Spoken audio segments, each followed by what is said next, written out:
The 2004 Daytona 500 was almost a retro race to me, a throwback to the 70s.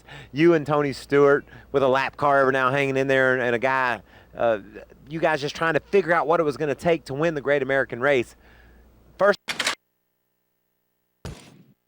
the 2004 Daytona 500 was almost a retro race to me, a throwback to the 70s. You and Tony Stewart with a lap car every now hanging in there, and a guy, you guys just trying to figure out what it was going to take to win the Great American Race. First of all, how bad did you not want to see a caution late in that event, and how confident were you that you could get around Tony? Well, I really didn't want a caution because that just adds more people to the mix and makes it a tougher race to win. Knowing you got just one guy, Tony Stewart in front of you to beat was a lot easier than having the whole field behind you. So I was glad there wasn't a caution to come out, and I don't know, I was just trying different stuff to get around Tony and didn't know whether I was going to have what it took or not. Well, I thought it was very interesting, racing these cars. I know how hard it is to pass a guy one-on-one. You were able to change your line and vary it and eventually made a run on Tony. Were you surprised that you were able to make that move? Yeah, I really was. I thought that I was kind of done for at one point, but it just worked out kind of tricked. I don't know if I could even do it again. 9 times out of 10 or whatever, I'd probably fail. But the way it just came out, I was at the right place at the right time to get the run where I needed it to get clear of him going into turn 3. How good does it feel to be a Daytona 500 champion? It feels good. I've been watching you be a Daytona 500 champion for a couple years now, and you seem to be enjoying it, so I'm glad I can add my name to the list. Well, here's the challenge. There's 3 laps to go. Tony Stewart's ahead. Can you get Dale Jr. by him and get him the victory, get in the game, and get in the 8 car and get it done?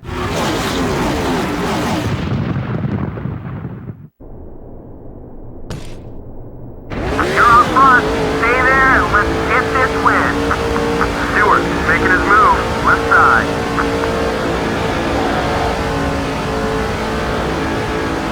Push. Outside. All clear, bud.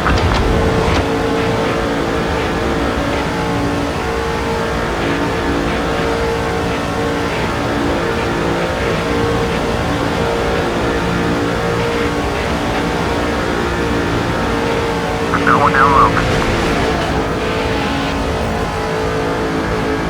All clear, whatever you need.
Jeff, do you enjoy the short tracks? I love the short tracks, especially Martinsville. Well, you've done real well at Bristol, which is small, and Martinsville. This past Martinsville, you had a great battle with Bobby Labonte down the stretch. I did. Bobby took 2 tires. I had 4 tires, and I caught him, but I couldn't pass him, and I knew I was going to have to move him out of my way if I was going to get by him. And luckily, Bobby and I have had a lot of great battles over the years, and I have a lot of respect for him. So I didn't want to just knock him completely out of the way. So I worked on him. Finally got enough of a nudge in there where I could get by him. Now, were you expecting the favor to be returned, or did you think you got him when you cleared him, you could get away from him?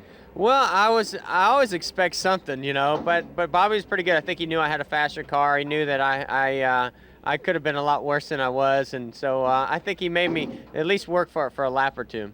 Well, Jeff got the win there at Martinsville, but the caution came out with 2 or 3 laps to go, abbreviating Bobby's chance to retaliate. The caution's not going to fall for you, though. You're in Jeff's car. You're going to get by Bobby and see if you can race him to the checkers. Get in the game. Almost forgot that part. Looking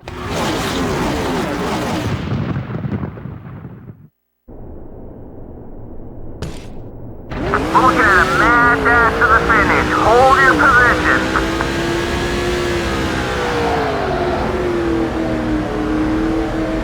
Number 18 is looking high.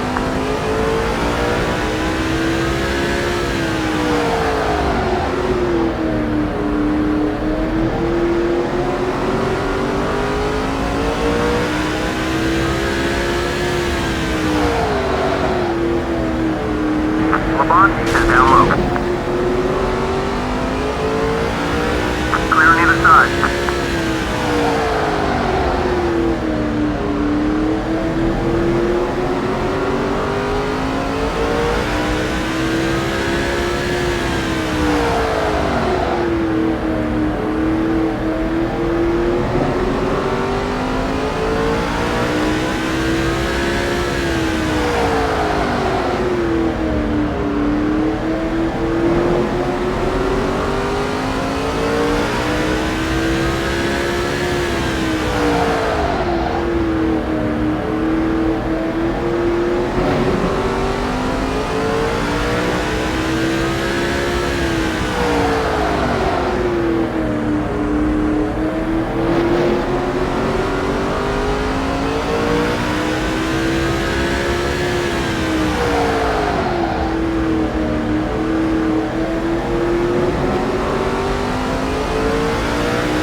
Wow, nice job.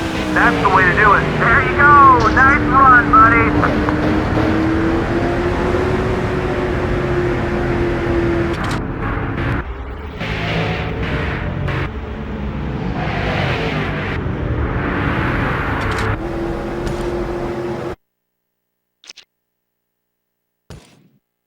Kevin, a lot was made in 2003 about the fuel mileage races. In order to win a fuel mileage race, you had to have a fast car, and that was the case at Michigan. You found yourself, Ryan Newman, and Kurt Busch racing to the checker. What was your situation on gas, and what did you think theirs were? Well, I thought theirs was bad, and I thought ours was good because we came in and got gas, and they didn't. So we tried to play the strategy right, and they gambled, and they wound up beating us. So we just needed to have a few more laps. How many times did you come on the radio and say, you said they're going to run out. When's it going to happen? I think I came on the radio several times and asked when they were going to run out. And I think Kurt actually ran out, and I think Ryan went on to win the race. So close, but not close enough. Let's switch things around a little bit, though. Say there's 2 or 3 laps to go. He's running third behind Kurt and Ryan, but this time they both run out of fuel on the last lap coming to the checkered. Can you get Kevin's car to the checker before Kurt and Ryan? You're in the game. Let's see it happen.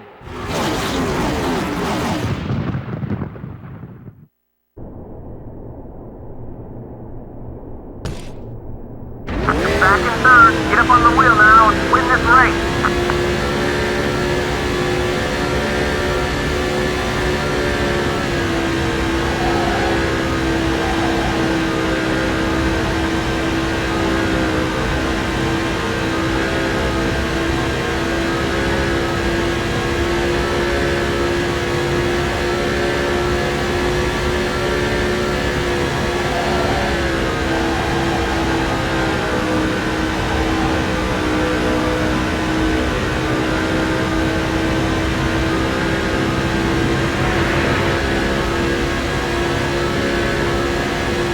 Got it!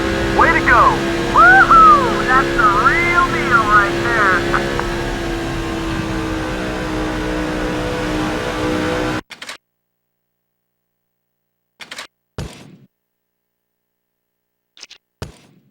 When the NASCAR Nextel Cup cars were at Daytona last, Greg Biffle won the race.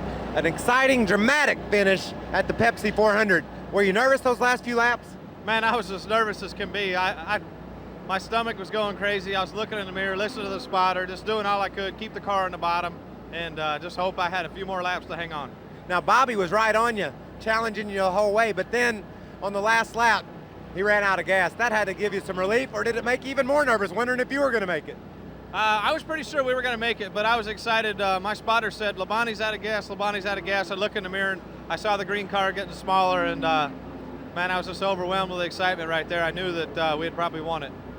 Greg drove to victory at Daytona. Let's put you behind the wheel, and Bobby Labonte's not going to run out of gas this time. You got to hold him off and get Greg to the checker flag so he can win his first NASCAR Nextel Cup race again. Get in the game.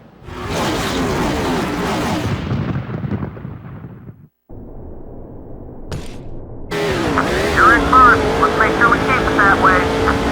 Number 18 is right behind you.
That's the way to do it.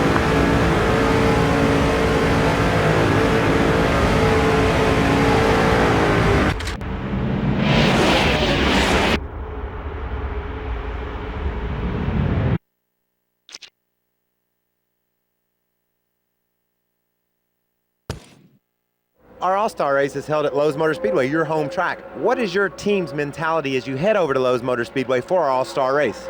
Well, really, obviously it's everybody's hometown track, being that all the teams are based there. My sponsor, Lowe's, is a title sponsor of the racetrack, and also on top of that, it's one of my favorite tracks to race at. So I'm always excited knowing that the month of May is coming along, and we get to race there twice with the All-Star event and then the 600. So We put a little extra effort in there, and we're very happy that we were able to win our All-Star event at our home track. So it's a good race that we all get excited for on the Lowe's team. Well, it's pretty cool how the fans get involved and decide what they're going to do on the restart with 20 to go. How did that play into your strategy on that night? Yeah, well, the first year I was in the event, I think I won the second segment and had to start last, and I made it back to second or third, and it didn't work out for me. So I knew if I just at least had a couple more spots that I may have had a chance to get into the lead. So when we went into the All-Star event this time, I knew that if I stayed kind of towards the back, that the inversion was probably going to work out for a full 10, and I'd end up towards the front. So I think I ended up 7th. We inverted. I started 4th, a second row at least, and was able to get in the front from there. We're going to switch it around, though. Uh-oh. We're going to retake the count, and we're going to invert 6. Are we in Florida? It's a recount. It's a Florida recount. We are in Florida, actually. We're going to only take 6, and the fan is going to get in your car, start 7th, but the trick is you've got to get the lead with 16 to go and hold everybody off just like Jimmy did. Get in the game. Take the challenge.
Tony, it was late in the race at Atlanta. You had battled yourself into position to get the win, but the caution fell. Do you think that took away your chance to win?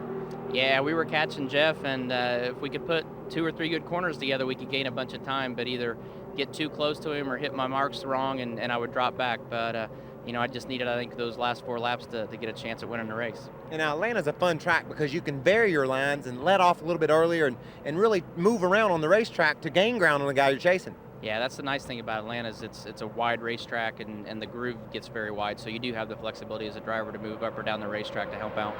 Well, you heard how confident Tony was that he could get by Jeff late in the race. We're going to change history. There's not going to be a caution with 4 to go. We're going to put you in the game, in his car.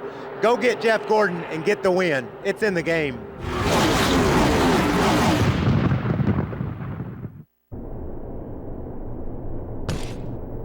Let's finish this one strong. Take the lead and let's win this thing.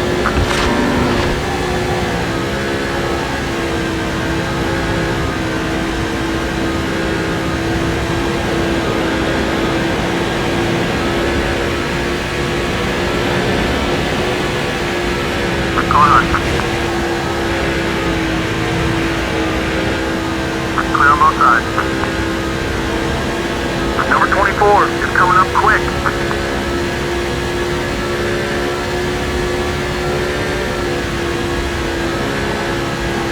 Inside.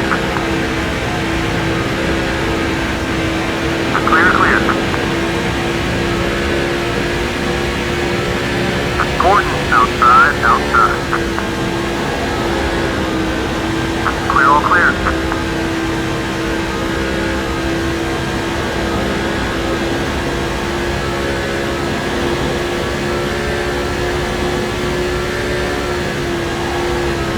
Gordon, inside, watching. Still alongside. Still aside. Still there. Still hanging on. Still there. Clear on either side. Johnson is passing low. Johnson is down low.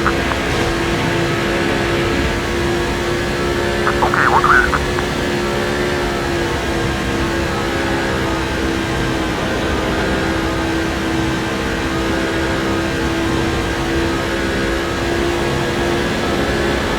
Wow, nice job. That's the way to do it. Way to show everyone how it's done, buddy.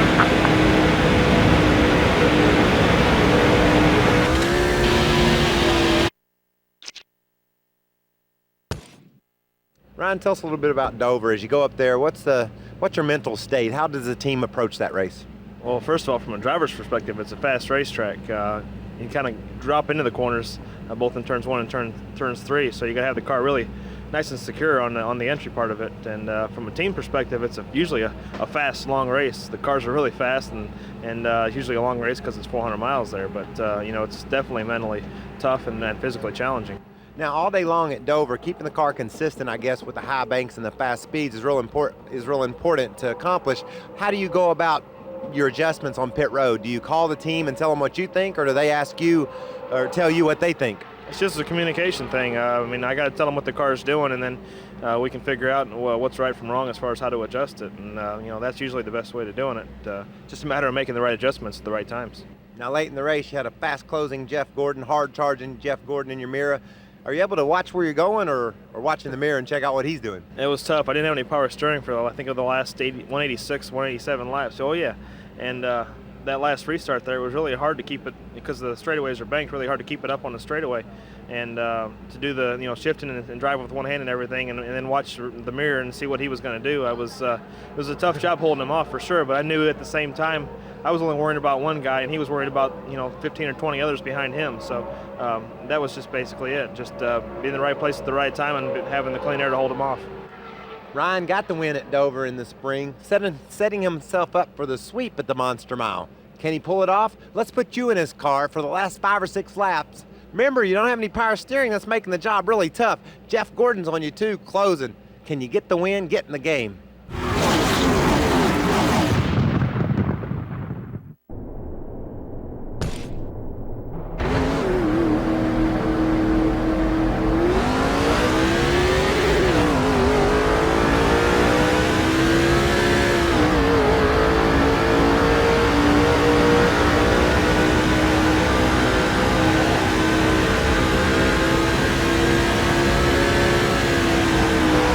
Number 24, got to run.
was awesome. So much for that challenge. That was a great piece of driving. Congratulations.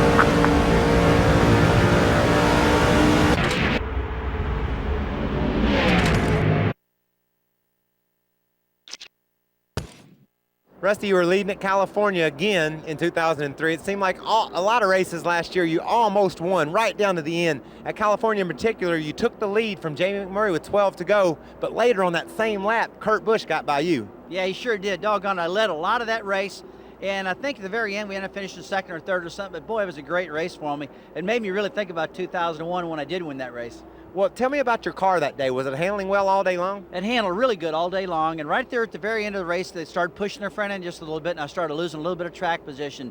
But basically, all day long, I had a really good car. Well, when Kurt got by, you had to battle tight and strong with Bobby Labonte there. You think that kept you from being able to run Kurt back down, or was he that good then? Well, Kurt was awful good, no doubt about that. But Bobby and I ran side by side for a long time. Remember, we came off of turn 4. I got real sideways. He got real sideways. He touched. We knocked each other's doors in accidentally and went on. And he finished second. And I finished third. But boy, it was a great race. You heard it from Rusty. Let's put you in Rusty's shoes. We're going to line you up in second, right behind Kurt Busch with just a couple of laps to go, and you've got 2 seconds to make up on Kurt. But man, you got to battle Bobby in behind you. What are you going to do? Get in the game. Let's see what you can do.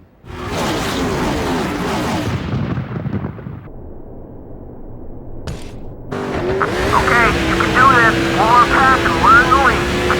Busch, hello.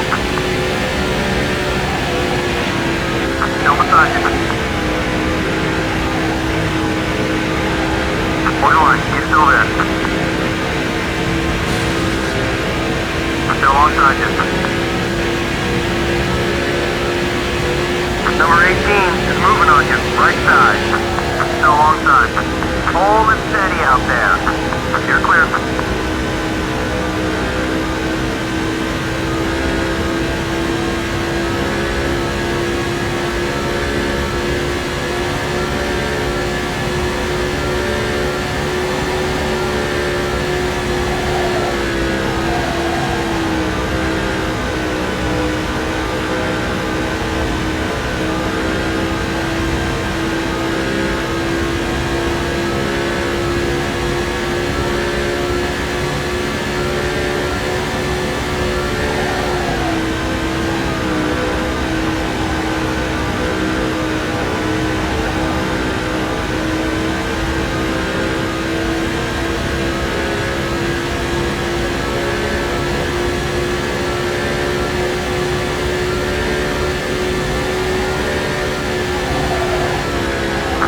Wants to get by you.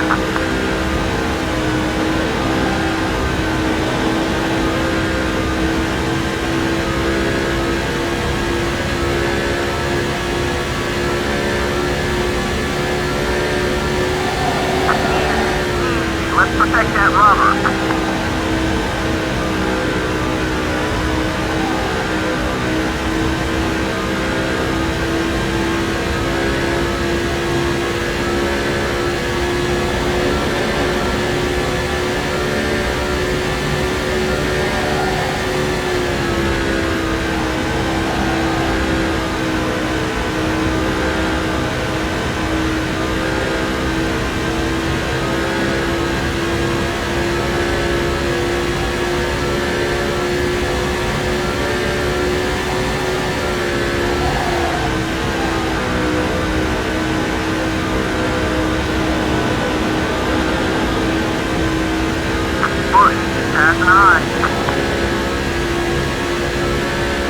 We got this challenge. Peat, there you go. Nice run, buddy.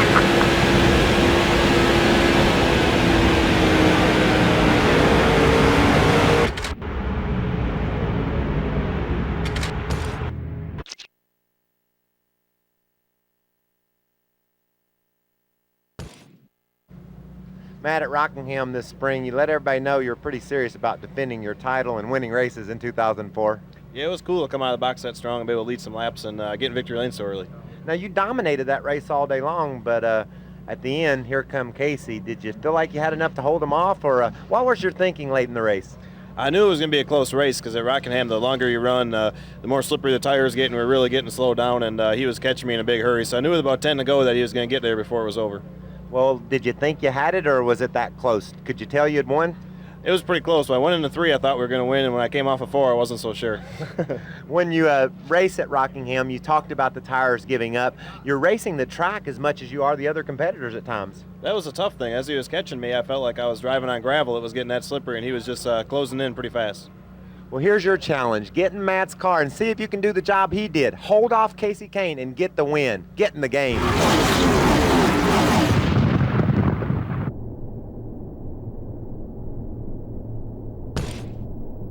You're on front. Stay there and let's get this win. Kane is gaining on you.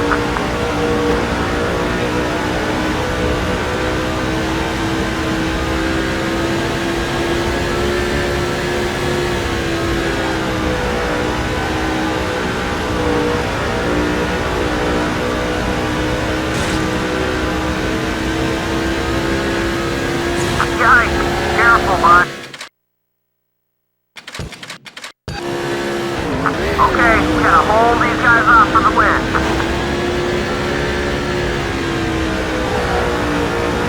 Kane is looking to make a move on you. Down low. Clear, clear. All clear. Kane is down low. Clear all around. Kane is up high. All clear, bud.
on that one, buddy. That's the way to do it.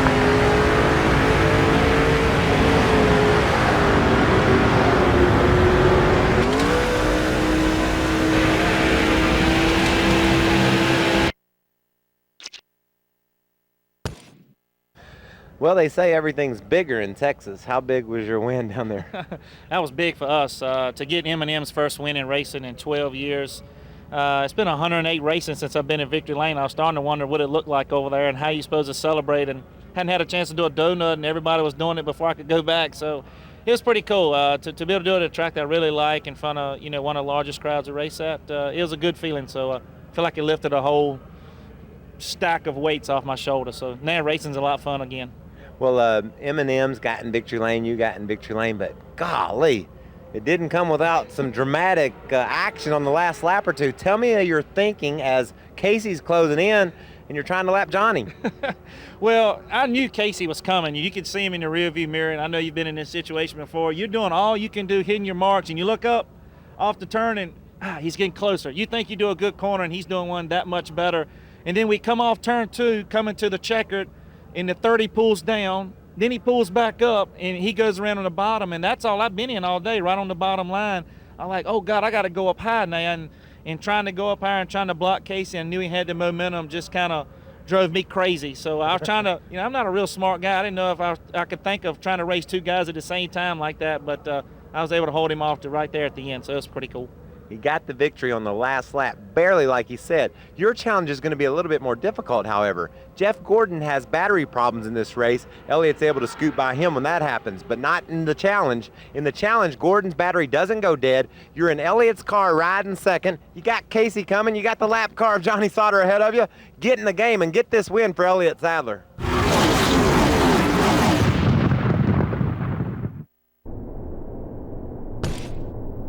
Let's finish this one strong, take the lead, and let's win this thing. James, pass him low.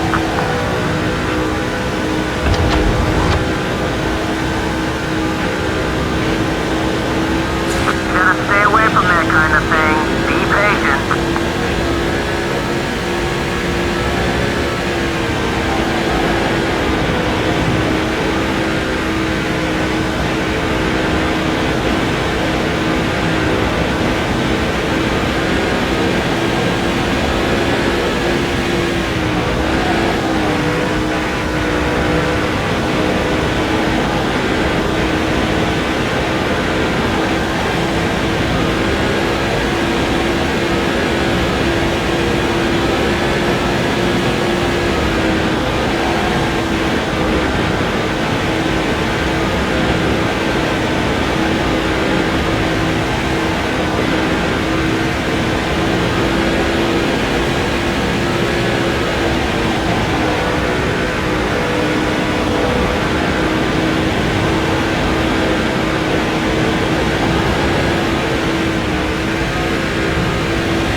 That was awesome. So much for that challenge.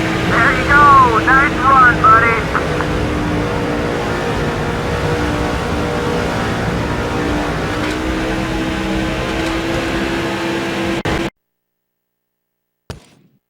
Well, you won at Talladega in the spring, and to win in the fall would mean an unprecedented 5th victory in a row at Talladega. How did your team prepare differently for that event, or was it just business as usual? Yeah, I think it was just business as usual because the first 4 times we won the race. We didn't want to change anything we was doing, but it was going to be pretty crazy if we could win it 5 in a row. Now, there was a red flag late in the going. We kind of re-racked it, and it shuffled out to where you and I had gotten our way to the front. On the last lap, you saw Jeff Gordon making a run. How did you adjust and adapt to that? Well, I just wanted to get in front of the guy that might be able to push me by you to get the win, you know. So I see Jeff Gordon coming up, and I'm going to jump in front of him and see if he can push me. And if he's not pushing me enough, and we'll jump down in front of Tony Stewart and who's coming up on the inside. So it was a wild finish, and in reality, you ended up getting a win. But I think we're going to re-rack it and see what happens this time. Let's spin it. You want to? Do something a little bit different. Put you in Dale Jr.'s car. Give you the chance to try to shuffle the draft. Take the advice Dale Jr. just offered up. Get in the line that's going to push you ahead and get his 5th victory in a row at Talladega. Get in the game.